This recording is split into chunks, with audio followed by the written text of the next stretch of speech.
sedikit berdebat dengan DC karena dia tidak mau direkam-rekam. Lalu ponsel saya dirampas dan saya teriak, "Assalamualaikum warahmatullahi wabarakatuh." Apa kabar teman-teman semuanya? Semoga semua dalam keadaan sehat walafiat ya.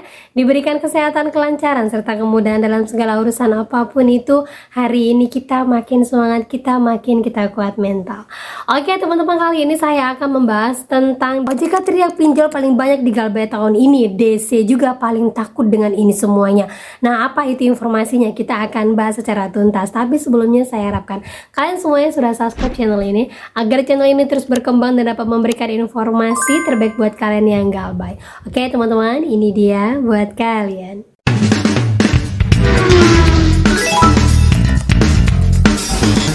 Oke teman-teman, sebelumnya saya update lagi ya informasi tentang peredaran DC lapangan. Jadi tolong update terus di semua vlog-vlog saya, pasti akan saya buatkan update terbaru karena ini pelaporan dari teman-teman yang ada di lapangan. Jadi untuk yang Galbay di Lumbung Dana, seorang teman menginformasikan bahwa DC-nya sudah sampai di Jawa Tengah. Nah seperti ini informasinya, Kak, beneran Lumbung Dana udah ada DC-nya, barusan disamperin lagi Kak. Untung ketemu sama aku langsung, area Salatiga Jawa Tengah Kak.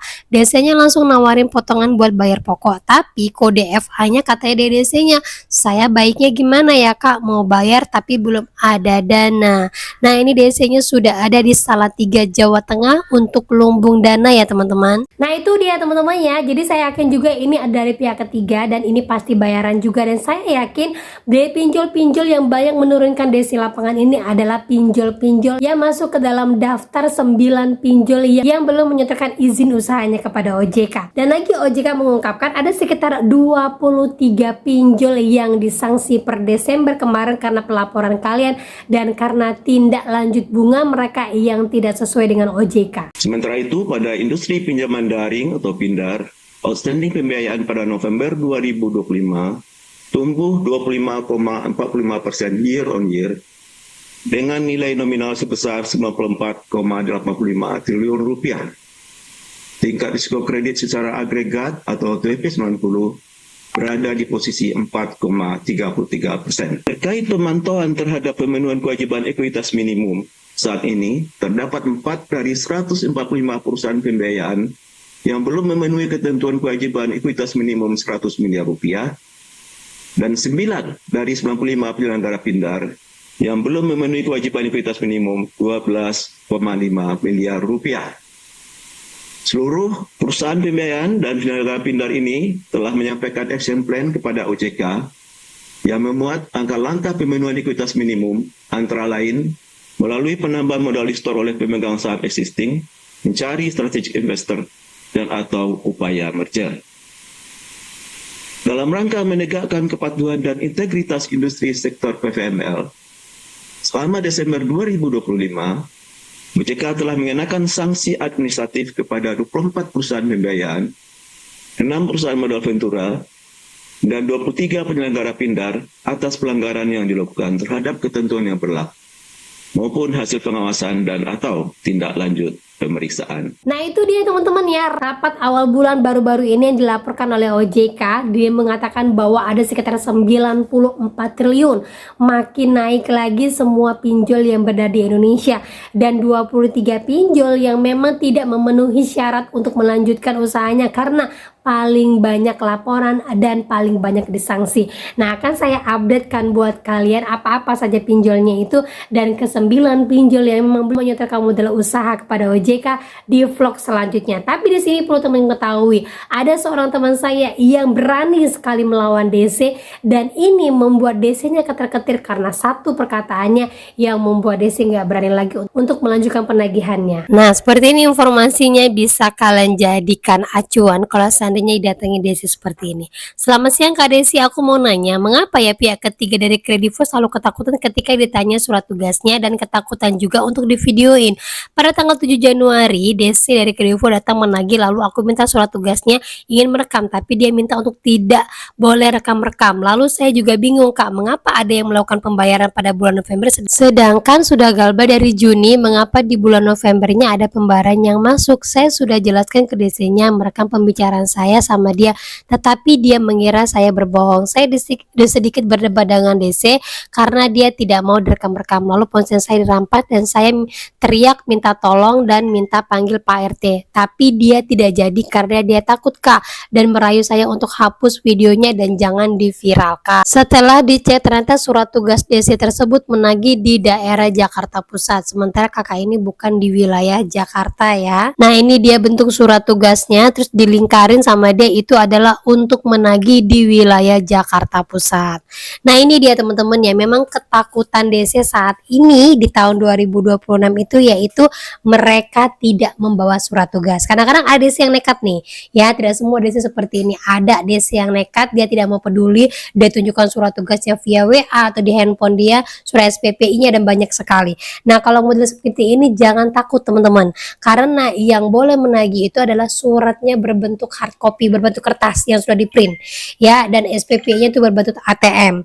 Jadi kalau menagih seperti ini, mau dirampas, mau diapain, jangan lupa teriak seperti yang kalian lakukan. Sudah benar yang dia lakukan untuk melindungi dirinya karena ada orang yang mengancam masuk ke dalam rumahnya. Nah, ini bisa jadi referensi kepada kalian, tetapi saya harapkan DC yang seperti ini tidak pernah berkunjung ke rumah kalian. Nah, itu dia teman-teman ya. Jadi saya yakin sekali banyak DC-DC dari pihak ketiga yang datang ke rumah kita, DC-DC yang menagih entah dari mana saja, yang awalnya sebelumnya dipinjolnya belum menurunkan DC lapangan, sekarang sudah paling gencar menurunkan DC lapangan. Dan saya yakin sekali semua DC-DC ini tidak membawa surat tugas. Kalau dia membawa surat tugas, teman-teman harus perhatikan yang pertama, yaitu nomor suratnya. Karena biasanya nomor suratnya ini mereka lupa, ataupun memang suratnya ini surat lama yang mereka copy dijadikan satu untuk mereka bawa.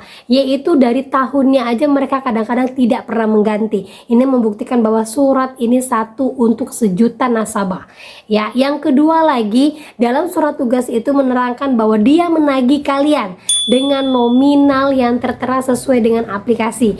Jadi kalau seandainya ada suratnya tidak sesuai dengan nama kalian, hanya menyebutkan tugasnya ini tapi disuruh untuk menagih, berarti itu surat sejuta umat dan tak perlu ditakutin. Dan perlu lagi kalian lihat bahwa surat tugas itu harus sesuai dengan wilayah. Seperti yang teman saya sebutkan, dia ditagih di mana, tapi surat itu ditujukan untuk wilayah Jakarta. Nah, ini menunjukkan kelemahan-kelemahan DC yang akhirnya membuat DC ini keok sendiri, ketakutan, dan membuat DC ini berhenti untuk menagih.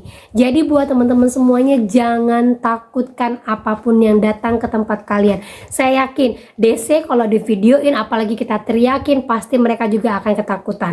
Ingat ya, kalau kita galbay memang posisi kita adalah yang berhutang, bukan berarti kita ditagih dengan intimidasi. Sudah pernah saya sebutkan, orang yang berhutang itu dipinjol sudah masuk ke dalam slik OJK, penagihannya luar biasa barbar, mengancam, mengintimidasi lewat WA. Ketika DC datang juga, masa kita harus diintimidasi juga? Kita tahu kok kalau kita galbay itu bayarnya lewat aplikasi, bukan bayar lewat DC-nya. Nah, sama halnya seperti yang terjadi pada teman saya, dia dapat penipuan dari S-Pinjam, coba untuk lapor ke CS-nya Lentera dan Nusantara, dia bawa surat kepolisian, tetapi pada saat dia email ke Lentera dan Nusantara, dia bilang katanya dia diminta data KTP dan foto selfie dengan KTP, serta minta nomor yang dihubungin. Apakah ini aman? Kemudian setelah itu dia dihubungin sama CS-nya, mengatakan bahwa tagihannya tetap harus dibayarkan karena itu melalui akunnya. Jadi saya sampaikan di sini kepada kalian semuanya, DC di lapangan itu takut ketika kita mintain surat keterangan ataupun surat tugas. Tetapi DC digital ataupun DC yang ada di kantoran itu akan menjadi-jadi dengan keadaan seperti ini. Ada seorang teman yang mengalami penipuan, sudah buat laporan polisi, sudah melaporkan kepada pinjol tapi tidak peduli, ujung-ujungnya dimanfaatkan dengan meminta minta data KTP kita terus kita disuruh foto selfie. Nah ini saya sampaikan jangan pernah mau. Lagi-lagi CS-nya langsung nelfon memaksa bahwa tagihan itu tetap milik kita karena melalui akun kita. Saya sampaikan lanjutkan terus Galbay, jangan pernah takut dengan ancaman. Kalau DC-nya datang tunjukkan surat laporan polisi kita bahwa kita sudah lapor kejadian penipuan ini ke kantor polisi dan sudah lapor kepada pinjolnya. Kalau pinjol tidak mau peduli itu urusan mereka. Karena yang seperti ini rata-rata hampir orang dalam dari pinjol itu sendirilah yang melakukannya dan kita dipaksa untuk tetap membayarkan. Jadi sudah benar yang kakak ini lakukan, lapor kepada polisi, lapor kepada CS nggak mau terima itu urusan mereka. Yang penting jangan bayarkan sesuatu yang nggak masuk ke rekening kita. Tuh hati-hati ya, 2020 pasti akan lebih banyak kejadian seperti ini. Karena OJK saat ini juga sudah pusing teriak karena yang Galbay makin banyak, hampir 80% orang Indonesia menggunakan pinjol. Jadi bukan kalian saja dan bukan kalian saja yang Galbay. Nah lanjutkan terus Galbay, jadikan informasi ini sebagai penguat kalian bahwa bukan saya sendiri orang yang di tahun 2026 ini masih harus Galbay, bukan saya sendiri orang yang ditagi, karena pasti semua orang yang Galbay itu resikonya adalah ditagi. Yang perlu saya tanamkan adalah saya kuat mental dan update informasi. Jadi teman-teman ya. Nah oke, itu dia informasi yang bisa saya sampaikan buat kalian. Semoga informasi ini menjadi mood booster, semangat baru lagi, dan akhir kata saya ucapkan Assalamualaikum warahmatullahi wabarakatuh.